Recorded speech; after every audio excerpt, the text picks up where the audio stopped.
सुतं देवं कंसचारूरमर्दनं देवकी परमानंदम कृष्णं वंदे जगद्गुरुं. Hello dear, good morning all of you.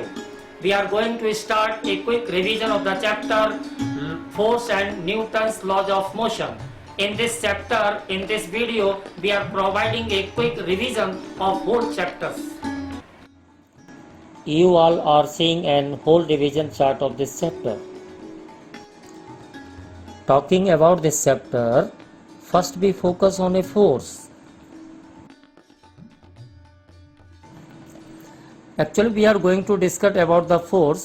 बहुत सारे स्टूडेंट्स कंफ्यूज हैं कि फोर्स एक पुश और पुल ही होता है. फोर्स पुश और पुल ही नहीं है, it is actually energy.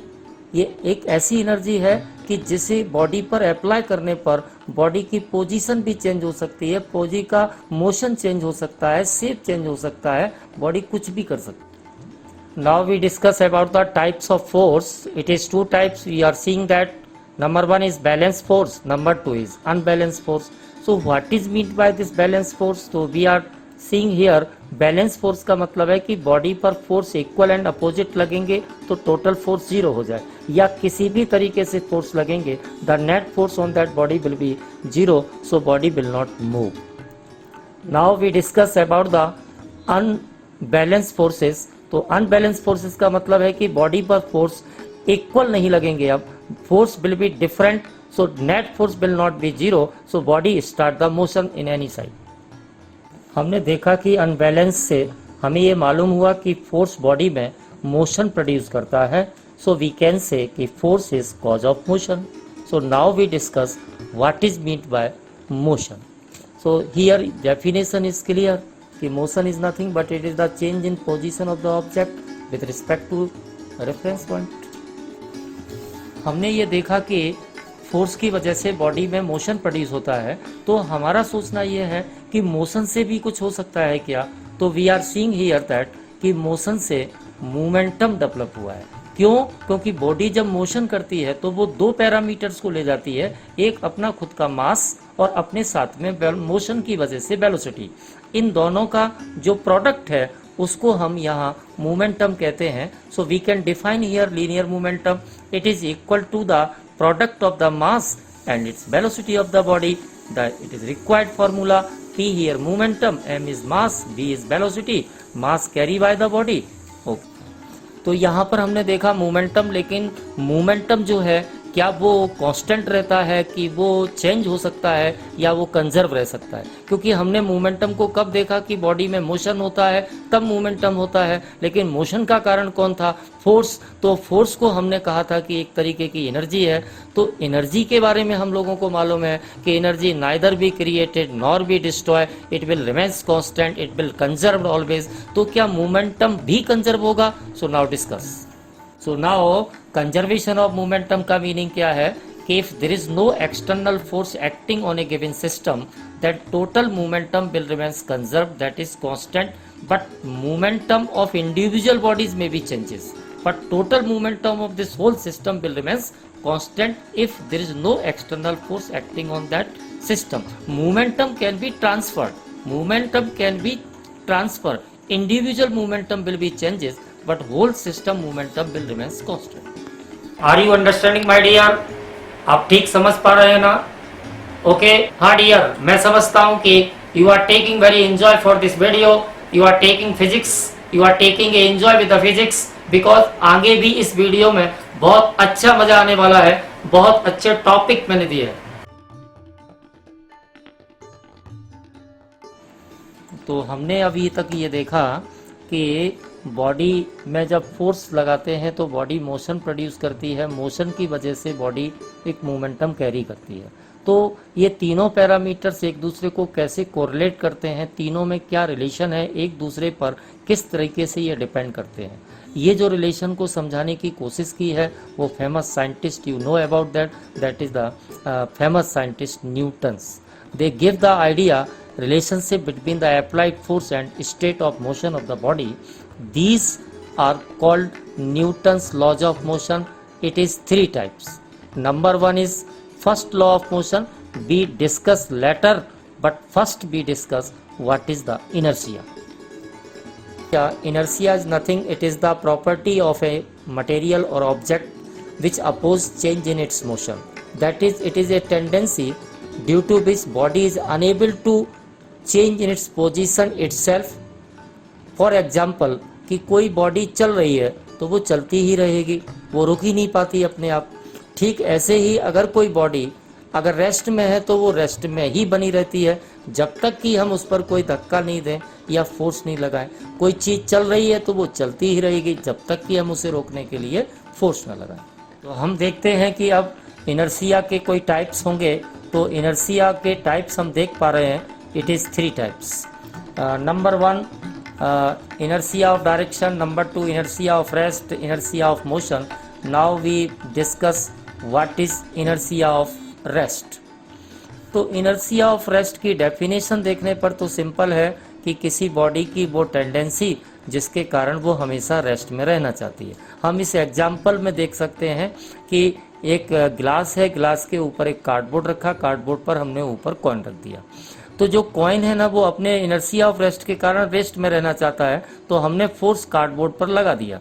Cardboard पर जब फोर्स लगा दिया तो हम देख पाते हैं कि कार्डबोर्ड तो आगे चला जाता है बट कॉइन जो है वो गिलास में गिर पड़ता है। इसका मतलब कि कॉइन अपनी इस लॉ के कारण, ये टेंडेंसी के कारण कि वो रेस्ट में था तो रेस्ट में ही रहना चाहता है, इसलिए उसने हमारे मोशन का अपोज किया और वो गिलास में गिर पड़ा। Now we discuss inertia of motion.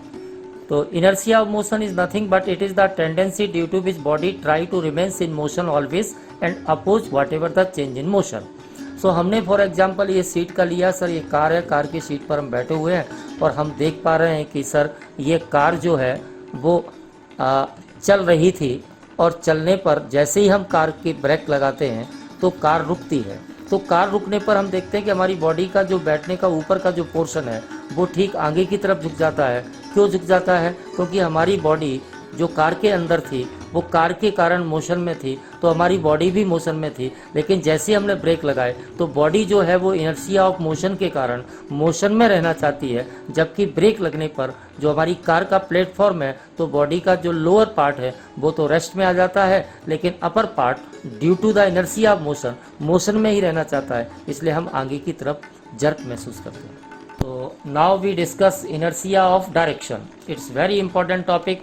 Inertia of direction का मतलब है body, the tendency of the body which due to which it try to maintain direction of motion. For example समझ सकते हैं, ये एग्जाम्पल में कार का मोशन दिखाया है हमने और हमने ये माना है कि हम कार के अंदर बैठे हुए हैं। जब कार सीधा स्ट्रेट मोशन कर रही होती है और car suddenly turn suppose right hand side की लेते हैं तो हमारे बॉडी जो है वो तो due to inertia of direction of motion के कारण सीधा डायरेक्शन ऑफ मोशन करना चाहती है, लेकिन कार राइट हैंड टर्न ले जाने के कारण हमारी बॉडी उसके ठीक सामने आती है, तो हमें फील होता है कि we are feeling a jerk in the opposite direction, that is in left side. Newton first law, if body is at rest try to remains at rest, if body is it in motion try to remains in motion with a uniform motion in straight line until unless if there is no external force is applied on it। इसका मतलब समझ में आ गया कि body अगर rest में है तो रेस्ट में रहना चाहेगी और बॉडी अगर मोशन में है तो मोशन करनी चाहिए। अगर हम इसको मैथमेटिकल फॉर्म में कहें तो इसका मतलब है कि बॉडी की वेलोसिटी कांस्टेंट रहना चाहिए, उसकी वेलोसिटी में कोई भी चेंजेस नहीं आना चाहिए। इसका अब दूसरा मतलब यहाँ पर देख रहे हैं कि ये जो साइन लिखा हुआ है समेशन एफ इक्वल टू 0, इसका समेशन का मतलब जितने भी फोर्सेस लग रहे हैं वो टोटल फोर्स मिलकर 0 होना चाहिए, तो भी बॉडी अपनी पोजीशन में कोई चेंज नहीं कर सकती है। और यहाँ पर देख रहे हैं आप dv over dt equal to 0, इसका मतलब क्या है? dv का मतलब है स्मॉल चेंज इन वेलोसिटी और dt का मतलब है स्मॉल चेंज इन टाइम, यानी कि there is no change in velocity with respect to time. It means इसको हम एक्सीलरेशन कहते हैं, तो बॉडी में कोई एक्सीलरेशन भी नहीं होना। हमने अभी तक ये देखा कि अगर कोई बॉडी मोशन कर रही है और उस पर हम कोई फोर्स जब नहीं लगाते तो हम उसको न्यूटन फर्स्ट लॉ में समझते हैं। लेकिन समझ लो कि बॉडी मोशन कर रही है और हमने उस पर फोर्स भी लगा दिया। जैसे ही हम फोर्स लगाएंगे बॉडी पर तो डेफिनेटली बॉडी की जो मोशन है वो या तो फास्ट हो जाएगी या फिर मोशन स्लो हो जाएगी। इट मीन्स या तो उसकी वेलोसिटी इंक्रीज हो जाएगी या उसकी वेलोसिटी डिक्रीज हो जाएगी। तो इन ए गिवन यूनिट टाइम इंटरवल में हम उसकी वेलोसिटी को चेंज कर रहे हैं, तो change in velocity in unit time को हम क्या कहते हैं, या एक्सेलरेशन। तो फोर्स लगाने से बॉडी में मास था और बाद में बॉडी में एक्सेलरेशन हो गया, तो फोर्स और मास और एक्सेलरेशन में यहाँ एक रिलेशन सा दिखता है। ठीक हमें ये बात मालूम हो रही है कि बॉडी का मास तो वही है लेकिन वेलोसिटी उसकी चेंज हो रही है यहाँ पर, तो उसका मोमेंटम भी चेंज हो रहा है, लेकिन इन्हें गिवन इंटरवल और टाइम में ऐसा कर रहे हैं, इसलिए rate of change of momentum भी हो रहा है। तो यहाँ पर दो रिलेशन एक साथ दिखते हैं कि फोर्स लगाने पर बॉडी में एक्सीलरेशन है, बॉडी में मास है और बॉडी का rate of change of momentum change होता है। इसलिए सेकंड लॉ बन गया कि the rate of change of momentum is directly proportional to the applied force and this change occurs in the direction of applied force. Then we can say F is equal to delta P over delta T या F is equal to ma। ये triangle में आप ये formula देख रहे हैं, F is equal to जो under horizontal line है वो F is equal to हो जाएगा m इंटू a और F का यूनिट जो है यहाँ पर फोर्स न्यूटन है, m का meaning mass unit kilogram, a for यहाँ एक्सेलरेशन है, मीटर पर सेकंड स्क्वायर है। ये तीनों कोरिलेट एक दूसरे को कर सकते हैं। F equal to m into a है तो a equal to f upon m हो जाएगा और m इक्वल टू हो जाएगा f अपॉन a। हाँ, तो स्टूडेंट्स अब अपन देखते हैं Newton's third law. According Newton's third law for every action there is an equal and opposite reaction. तो ये जो every action there is an equal and opposite reaction means what. तो फॉर एग्जांपल देखेंगे अपन कि सर हम ज़मीन पर हैं, जब हम ज़मीन पर चलते हैं ना सर, तो हम अपने पैरों से ज़मीन को पीछे की तरफ पुश करते हैं, तो ज़मीन हमें आगे की फॉरवर्ड डायरेक्शन में एक फोर्स लगा देती है, जिस फोर्स को जनरली हम फोर्स ऑफ फ्रिक्शन कहते हैं। सो हमने बॉडी पर एक्शन किया बैकवर्ड डायरेक्शन में, तो ज़मीन ने हमको पुश किया इन फॉरवर्ड डायरेक्शन में, so force are equal and opposite in opposite direction.